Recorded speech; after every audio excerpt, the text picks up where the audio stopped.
মিমি চক্রবর্তী কি আসলেই গায়িকা, নাকি নিজের গ্ল্যামারের জাদুতেই দর্শকদের কুপকাত করতে চান? মিমির এই গানটি রিলিজ হওয়ার পর থেকেই ঝড় উঠেছে সোশ্যাল মিডিয়ায়। গান শুনে কেউ বলছেন অসাধারণ, আবার কেউ খুঁজছেন পালানোর পথ। তাহলে আসল সত্যিটা কি? চলুন খুঁজে বের করি ভিডিওতে। কলকাতার সিনেমায় মিমি যা দিয়েছেন সেটাকে দর্শক সারা জীবন মনে রাখবে, বিশেষ করে ইয়াং জেনারেশন। মিমির এমন মেধহীন গ্ল্যামারের জালে আটকা পড়বেন এটাই স্বাভাবিক।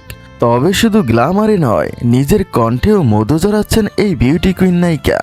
সমুদ্রের পাড়ে নীল জলের মতোই আবিরের সাথে রোমান্সে মেতেছেন এই জনপ্রিয় সুন্দরী। তাই তো মিমির নিষ্কণ্ঠের গান আর গ্ল্যামারে উত্তাল হয়েছে নেট দুনিয়া। যদিও দর্শকদের কেউ কেউ একে এডিটিংয়ের কারসাজি কিংবা কাটিং টু ফিটিং বলে অভিহিত করেছেন, তবে আমরা অপেক্ষা করব আপনাদের মূল্যবান মতামতের আশায়। বন্ধুরা, আমার চ্যানেলটি সাবস্ক্রাইব করার অনুরোধ রইল। সবার জন্য শুভকামনা। ভালো থাকবেন, অনেক অনেক ধন্যবাদ।